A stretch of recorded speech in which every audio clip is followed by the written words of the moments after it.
His stay was short, but oh so impactful. Chris Stiles was the head coach of the Silver Streaks from 1988 through 1991.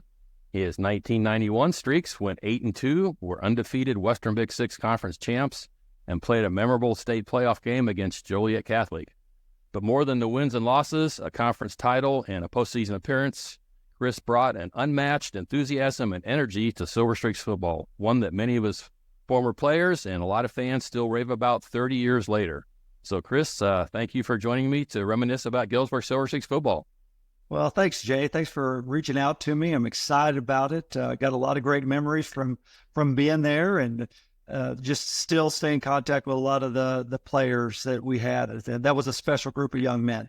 Yeah, we'll get into that. I know a lot of guys still remember you. So let's start with how you ended up in Galesburg. I mean, how do you go? You're a graduate assistant at Notre Dame for legendary Lou Holtz. And how do you end up in Galesburg in the summer of 1988? Well, I'm from Illinois originally. I'm from Central Illinois, around Decatur, Bethany, Illinois. Mm-hmm.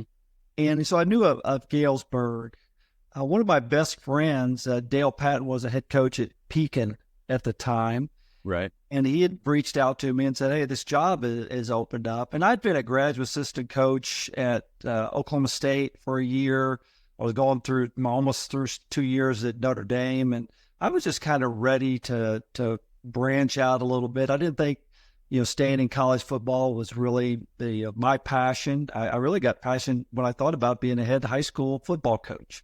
Mm-hmm. So I talked to Dale.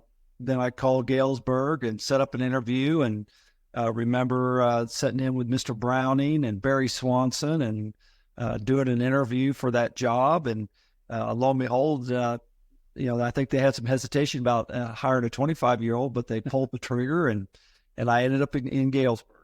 Yeah. I still remember I was a young sports writer at the Register Mail, and I wanted to get a few comments about our new coach. And I'm not sure if you put me in touch with Lou Holtz, but I called him on the phone, and I still remember his voice, saying, I wish I had Chris Stiles' future. And I'm sure he said that about a lot of people, but he did say it about you. I mean, could you have received any better endorsement?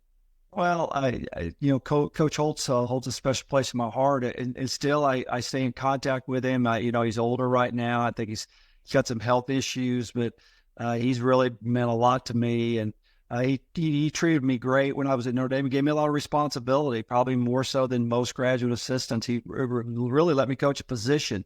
The fall when I first got there was the nose guards. We had a guy named Chris Zorich in the College Hall of Fame. It wasn't because of me, but again, we had some good players. And then my last spring there, I was coaching the tight end. So he gave me a lot of responsibility, and he was just, he probably said, I wish I had Chris Stiles' future. Yeah, something like that. But he was great. It was great to work for Lou. And there's a lot of things in life that I still use here today that he taught. Okay. This is Jay Redfern. I'm talking to Chris Stiles, Streaks football coach from 1988 through 91. So what was your initial impression of Streaks football? And did you think you would win right away? Was it going to be a rebuilding process? They just made the playoffs the year before under Coach Bill Bolender. Yeah. Again, they really had some good players. I didn't really know what I was getting. I mean, honestly, I didn't really know. I didn't know what I was getting into or what the talent level was or a lot of the past history. I know Kelly Kane had been there and had a really good run of success. Mm-hmm.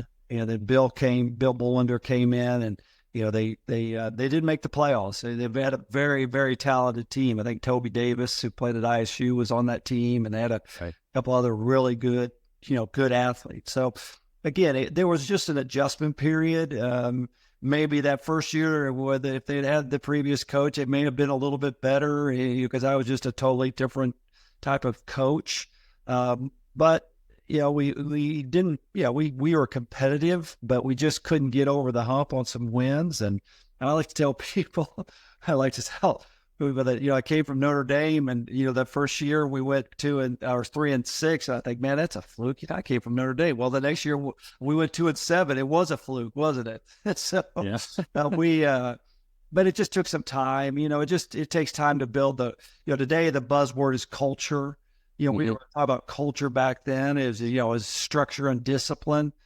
So it took some time to build it up and, get things rolling. And the way we wanted to play football, we always talked about playing hard, tough, and playing together. And just took some time. And then we had a great group of freshmen and eighth graders in the program at that time. And as they came through the system, the wins started coming along with it.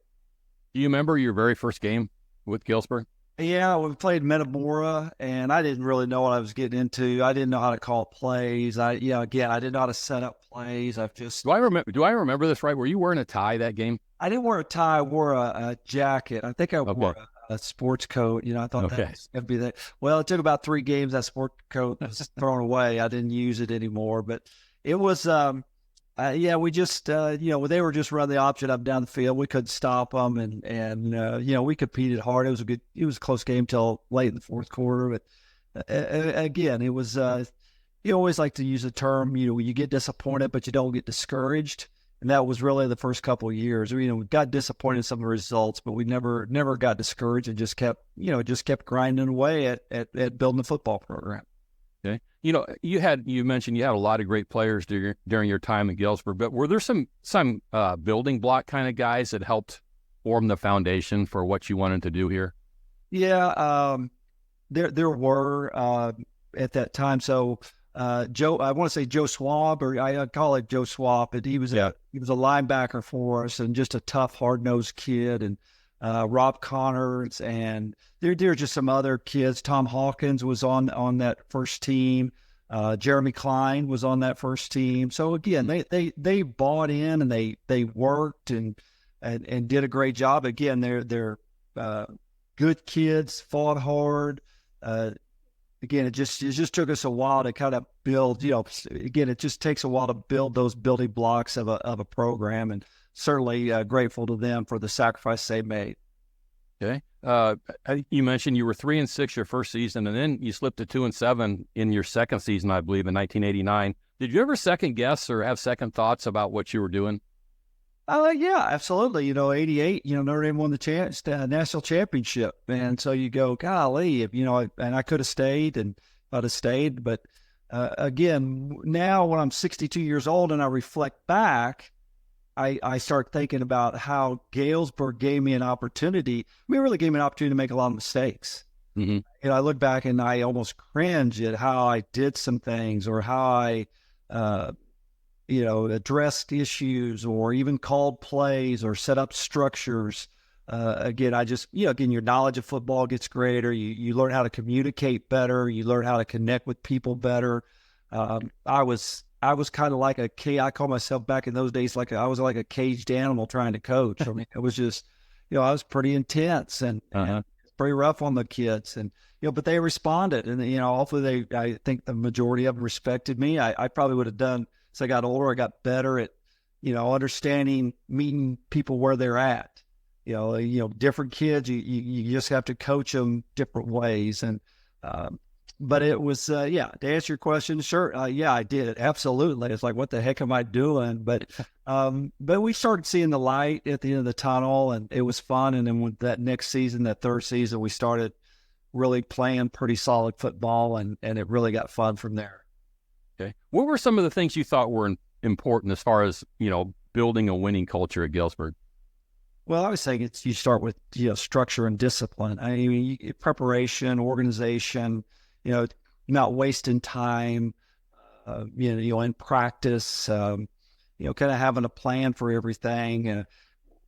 Again, we, coaching coaches, working with coaches, allowing them to coach. I probably didn't do a good job when I reflect back of, allowing our coaches to coach. I just kind of had that overall kind of command and control presence that, as I've gotten older, I realized, hey, that's not the best way to connect with people or work with people. But again, it was, you got to have structure, you got to discipline, you got to connect. And I always talked about a football program, whether it was at Galesburg or in Lawton Eisenhower or up here in Oklahoma City. In a high school football program, you have 4 legs to it, or 4, pillars, and that is your players, number 1, your coaches, your parents, and your administration. And you really you've got to address all those. You got to have a plan for all 4 of those areas in a football program. And you can't, you can't go, well, I'm not gonna mess with the parents. I don't want to hear from the parents. No, I wanted to hear from the parents. I want to connect with the parents. I want to make them feel involved, because that's when you start to build a special program. Okay. Jay Redfern here. I'm talking to Chris Stiles, the Streaks football coach from 1988 through 91. So what was, we mentioned you had a couple losing seasons to start out. What was different in 1990 when you went to 6-3? I've talked to one of your former players, Jerry Cato. He thinks that might have been a better team than the team that made the playoffs the next year. Well, I would probably debate that with Jerry, Okay. but we started getting it going. I don't know. It was just 2 years of working out. You could see the kids were getting stronger. They were taking pride in what they were doing in the off season. They taking pride in the weight room. Their attendance during the summer was phenomenal. We didn't really have any kids that, again, you always have a few that, wouldn't show up or slack off and think they could come out and still play. And, we kind of set them straight on that. And they started showing up and doing what we asked them to do. And we were just better. And we were more athletic. We were tougher. We were stronger. And then we had some playmakers. We started, T.J. Pendleton was a playmaker. Yeah. Sean Payne was a playmaker. Mickey Johnson was a playmaker. Jerry Buddy Cato, he was a load, man. He was a load.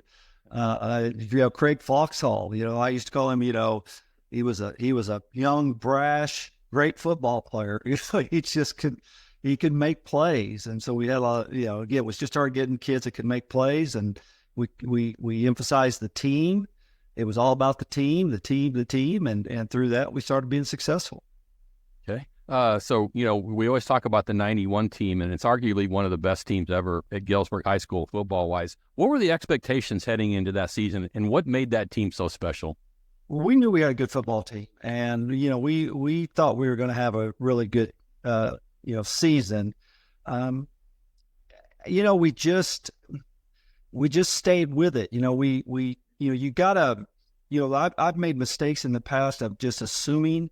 I always like to say now, assumption is the mother of all losses. You just can't assume anything, and you just start back from square one with every team takes on its own identity. And even though we had a lot of players from the year before, returning starters, and we had success, it was a totally different team, and it takes its own identity. So I just think it was leadership. Sean, Jerry, Brian Welch, Foxy, all those kids. They were good leaders. They held each other accountable. We practiced well. Some teams, I'm not into this. They're just not good at practice, but they're gamers. I'm not into the gamer stuff. It's still not today. It's all about practice and the disciplines and the habits that you have in practice. And we just really developed some great habits, and we had fun. I was a tough, demanding coach. I know that, but we would laugh. And we had a lot of fun, and we enjoyed each other's company. We enjoyed being around each other. And I think that chemistry and that structure and that discipline paid off for us that year. One time you might not have been laughing. I was talking to Jerry again. He remembers everything. He remembers every play of every game, and I think every minute of every practice. But he remembers a practice leading up to the Richwoods game. The guys were goofing around, having a little too much fun. And he said practice was almost over, and you were so ticked off that you started practice over again. Do you remember that? Yeah. That was, I've done that with a few of my teams over the years, but that was probably the first time. And, probably picked that up from, Coach Holtz at Notre Dame. We'd probably done that a few times before, but it was just one of those, when you said, hey, get on the line, go back to stretch, and we called it flex and form at the time, get on the line, go back to flex and form.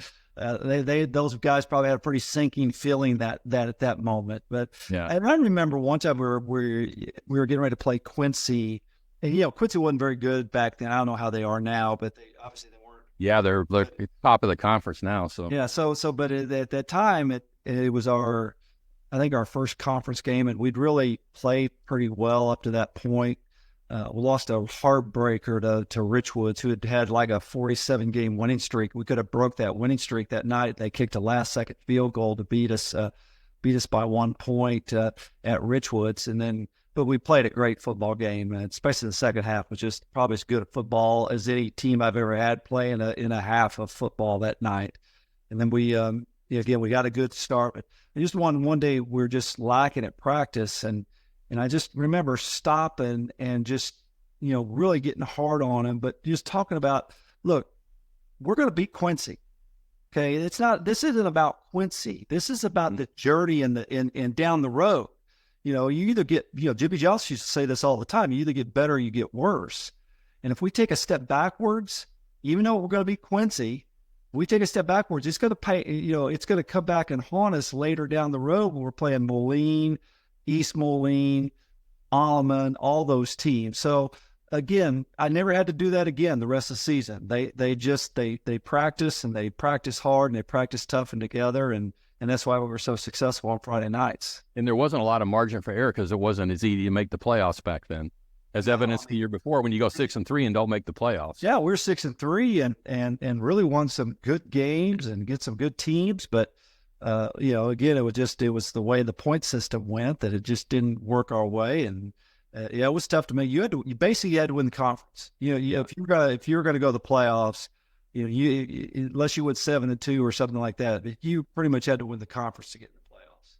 You mentioned that week 1 loss to Richwoods, and then you didn't lose again during the regular season. How did that game kind of shape the rest of the season for you think? Well, I think it gave us, confidence, even though we lost. We know we lost to a great program, a great team, and a great atmosphere. And we played well. We didn't play well the first half. We had some turnovers. Again, we played pretty disciplined football. We didn't turn the football over much. We took care of the football. I mean, our coaches did a great job. Mark Reed was our offensive coordinator and quarterback, running back coach. And Mark, I know he's still there in Galesburg, but Reeder was great. I mean, he got all those guys, and they learned how to protect the football. And we, whether it was practice or games. So we didn't turn it over, but I think it just gave us some confidence that, hey, we can play big-time football against big-time opponents, and I think that carried us through for the rest of the season, because really the rest of the season, we didn't play in a close game. I was going to ask you, no other. There was never a game that was within a couple touchdowns. I think East Moline scored a late touchdown to bring it within 9 points or something, but truth of the matter is, we didn't play a game within the fourth quarter that we weren't up by 2 or 3 scores for the whole season. So that was really the only close football game that we played that whole year was against Richwoods until we played Joliet Catholic at the playoffs. Okay. This is Jay Redfern. I'm talking to Chris Stiles, Streaks football coach from 1988 through 91. So you draw perennial state powerhouse Joliet Catholic for the first round Class 5A state playoff game. Were you a little disappointed to have to face a team like that right off the bat, or was it excited by the challenge? Probably a little bit of both, probably. It was, initially it was, you got to be kidding me. Okay, how do we, again, that's probably really, if you're truthful, that's a quarterfinal matchup. Yeah. It should have been. If you really look at it, that's kind of where the type of team, we were ranked 8th in the state. Mm-hmm. And they were ranked number 1 and had a 23-game winning streak. So that really shouldn't have been a first-round matchup. But once it was done, it was done. There was no control over it. So then it was okay. What do we got to do now? And it was fun preparing. We put in a certain. It snowed that week, and weather was terrible. And we did I called Frank Linty, the head football coach at Mount Carmel at the time, legendary high school coach in Illinois, and Frank had played them the first game and had gotten beat by them. And we talked about them, and then we talked about his schedule, and so we almost did. So on Monday we practiced on Sunday afternoon, and then we practiced Monday after school. We had a team meal, and then we went to the gym at night and practiced again. And then we did the same thing on Tuesday, and then we played on Wednesday. Yeah. So again, I don't know if that was the right way to prepare them, but we that's kind of, because it was weird. You had to play on, it was a Wednesday, and then you had to turn around if you won. You played on. So basically, you could have played 3 games in a course of 7 to 8 days. Yeah. Back the way the schedule was set up. So it was a pretty challenge, but. They were great. They had a great team. Obviously, the snow, again, I'm not making excuses. I mean, they were a better football team, but the truth of the matter is, if it had snowed, we could have run the option. We had some opportunities there. It just, again, the snow, it snowed that night. It was hard to, it was hard to get anything going on the perimeter to run the football, which we had a lot of success. Jerry had a few, good runs up the middle. We had a few pass plays that broke for us, and again, it was just tough. And then they had a guy that's in the Tampa Bay Buccaneer Ring of Honor named Mike Alstott, and man, he was rough. He was probably the best high school football player I ever coached against or ever saw. Yeah, I wondered about that. I was going to say, kind of set the scene for that game. When did you know the weather was going to be like that? And you kind of talked about the impact it had, but it kind of made for a cool game looking back on it. Yeah, it's memorable. It did make it memorable. I just know what the forecast was that it was going to start snowing that day, and at probably about 3:00 that day, it started snowing. It started snowing pretty heavy. I remember one of the coaches, Gary, it's not Wagner. Yeah. Gary went down and he was sweeping off the lines. I mean, you couldn't see the yard line that he was sweeping them off. And again, it made it tough. And we really played well. We had a chance. The first half, was kind of back and forth, and it was kind of defensive game. And then we turned the ball over, backed up in our own territory. They scored the first touchdown. And then they got a touchdown pass on us right before half. So it's 13-0. We come down right before we have almost a chance to score right down at the end. We don't. But we still feel pretty good going halftime. And then we had another early turnover. That was just, again, that wasn't us. We just couldn't overcome it. They scored on a short field, and it's 20-0. And then I think later, I'll never forget this, Alstott dove over. I mean, he looked like he took off from the 5-yard line, and he landed about 5 yards in the end zone. I've never seen anything like that. I remember telling John Allison, I said, "This is gonna be a long night." It's gonna be a long night because that guy, he was a man. I mean, he really was. He was a dude. We'd say today. Yeah. So, you lose that game, you're in the locker room. What do you tell the guys after that game? I mean, did everybody go in thinking, you knew it was going to be a challenge, but were you confident going into that game? Yeah, I think our kids, again, Jay, programs go through different stages. First you just kind of hope you can win, and then you think you can win. And then, that got to where about that third year, we started thinking we could win. Well, the fourth year there in 91, we were expected to win, and we didn't flinch. Or I remember our kids, playing Garth Brooks' Friends in Low Places in the locker room before. Yeah, I remember that. Yeah. We were, again, we were just kind of that hip country school out there playing the big city boys, and we played them tough. I mean, we got way behind 27-0. We came back, made it 27-14. And not a great chance, but you still, 7-8 minutes left in the game. If you could get an onside kick recovery, you got a chance to put it within one score, and then anything happens. But again, it was a tough locker room. It was a lot of crying, a lot of tears, a lot of sadness, a lot of love for one another. Again, just exactly what you'd want to have if you build the program the right way. Yeah. I mentioned, Jerry a couple of times. I kind of reached out to him before our interview, and Zach Shea, and they're both so complimentary of you, and, talking about your, inspirational and a motivator and demand effort. What's it mean that, 30 years later, guys are still talking about you like that? Well, it means everything. I mean, what coaching is all about, right? Yeah. Well, that's the thing that means everything to me. It's just about the impact that you have on young men's lives. And if that's the goal. I mean, and at the time, I probably didn't realize that.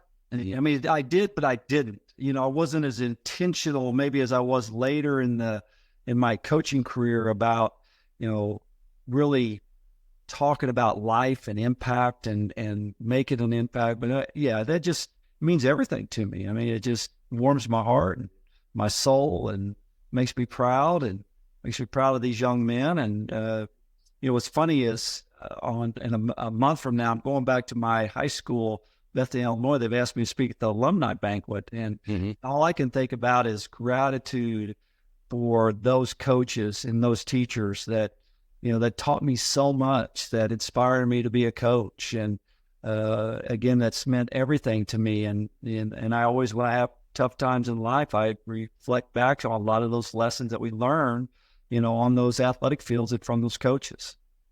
Okay.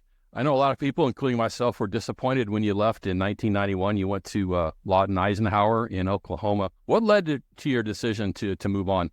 Well, a lot of it was just my family. Maria, my wife, was the only child, and her parents. We just had Christopher, who was born at, I think, out of St. Mary's. Yeah, St. Mary's. Okay. Cottage at St. Mary's. I'm trying to remember, but it was born out of St. Mary's and in 1990. And so it was just more of just getting back to being closer to her parents. Her mom and dad would come up to Galesburg a couple times a year and come to a couple games, or they would listen to they could get the broadcast from WGIL, believe it or not. At certain locations, they could get the broadcast of the game. It was crazy. But it was just more to be closer to them and get Maria back closer to home. So it was that. And Lawton Eisenhower had a lot of success. They've had a lot of athletes. They still do. And just had the opportunity to move there and thought it was time to take that opportunity. Briefly, you kind of mentioned this, but did you never really aspired to be a college coach? Was high school the place you wanted to be? Yeah, I just felt like it was just, I just loved being a head high school coach. It wasn't, again, I've seen many of the coaches. Do I want to go be an assistant at, Kent, start my career at Kent, a place like Kent State? No, I'm not knocking at Kent State. I mean, I'm sure it's a great university, or one of those smaller mid-majors, which a lot of graduate assistants do. Lou Holtz, I know at one time, I remember him saying this, and this was a long time ago, so I'm sure since that he had 62 of his graduate assistants go on to be either head college coaches or coach in the NFL. Mm-hmm. Think of that number, Pete Carroll, Urban Meyer, all those guys, got started, and as a GA under Lou at some point, someplace. So I just never, it just wasn't in it for me. I mean, had the opportunity arose, I may have jumped at it, but there never was that opportunity, and I was never really passionate about doing, going that direction. Okay. Kind of talk about, what are you doing these days? Well, I've been, the last 20 years, I've been in a school, Catholic high school here in Oklahoma City, Mount St. Mary Catholic High School. Mm-hmm. And the reason I'm here is my wife was an alum from this school, and then our kids went here. And so in 2005, when my son was getting ready to enroll as a freshman, I was bringing him up to workouts, and the coach, he knew I'd coached before. I'd been out of coaching. We'd been in some sales for about 5 or 6 years, and he knew about my coaching, and he asked me if I'd help out, and I said sure. And then all of a sudden they had a teaching position open. I said, "Would you come teach?" I said, "Okay." And then, it really was to be around my son, and then lo and behold, a year later, I'm what they call the director of advancement, or development, raising money for the school and hopefully having an impact here, and really just enjoyed this job and been here for 20 years, started my 20th year now at this school and raising money. I haven't coached for years. I did coach. I was a head football coach here for 3 or 4 years, back at the about 2011 to 2014, and probably did the best coaching job I've ever done, and we didn't have a winning season. Okay. So it's okay. And I was good with it. It was play as well as we could for as long as we could. And we did. And I was pleased with that, but, really just, I know I'm just on a niche. God had a plan for me to raise money. And, most people don't like asking other people for money. It doesn't bother me one bit. I probably got used to it when I was going around like to Lindstrom's and different places. They were asking them for donations. Tell Dick Lindstrom I mentioned him here, the old Iowa Hawkeye. Okay. And I'd just go down there and see if they give me a TV or something to use as a prize for our lifted ball. So probably learned it back in Galesburg. Okay. Let's finish with a rapid fire round. I'm going to say something. You give me your first thought. So okay. How about sports hero growing up? Billy Williams. Okay. Baseball. How about, what's the best piece of advice you would give an aspiring coach? Connect with people, just and meet people where they're at. Okay. They're not all the same. Meet them where they're at. Okay, that's good. How about advice you'd give to parents of athletes? Let the coaches and the players make the kids talk to the coaches for themselves. If they're not playing, go see the coach and ask them why. But don't be a helicopter parent. Don't. I always like to say, sorry, this is a little longer answer, but it was. If people go, what's the difference with kids now and they used to be? There isn't a difference. It's the parents that are different. It's parents. The parents are more their buddies instead of being their parents. And unfortunately. Okay. What's the best compliment a coach can receive? I think it's what we talked about earlier, the impact that you've had in my life. And I wouldn't be the man I would be today if it wasn't for you. Okay. How about if you wouldn't have been a teacher or coach, what would you have been? That's a good question. I've always thought about this. If I couldn't do anything else, I'd got a lawn service. I'm serious. I would have got me a lawn service. And really, yeah, I know that's crazy. If I couldn't do anything, it would be that. But it's, I guess God has just kind of gifted me with. It used to be all about talking, but now I'm a much better listener and really try and connect with people better. Okay. You have to win one game. Who do you want as your head coach? And you're familiar with both these guys, Lou Holtz or Jimmy Johnson? Well, I take Lou. Again, just Jimmy. Jimmy. I was a player under Jimmy, and then at the time at Oklahoma State, we were a little bit over 500. We had a good year. We had a reunion of the 1983 team last year at Oklahoma State. Jimmy was there. He was head coach. And had it not been for that team, Jimmy Johnson would have got fired from Oklahoma State. You would have probably never heard of Jimmy Johnson, but that team turned it around. So I would take Lou. Jimmy had great assistants, and so did Lou. But Lou could call plays, and he could get a team ready like no other. Okay, and finally, Galesburg. What's Galesburg mean to you? Well, it gave me a start. It gave me a start. It gave me a chance to make mistakes. I mean, we all make mistakes, and again, I didn't have to be a perfect coach. I certainly wasn't, and I certainly wouldn't be now today. But it gave me a start, and it gave me confidence. I mean, I think that's the biggest thing. It gave me confidence that I could be a good coach, and I could have impact on lives of young men.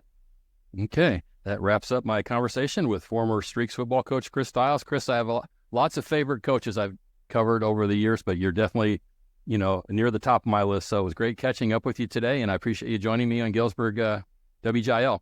Thank you, Jay. Appreciate you, and congratulations on all your success and your great career. Thank you. I appreciate that.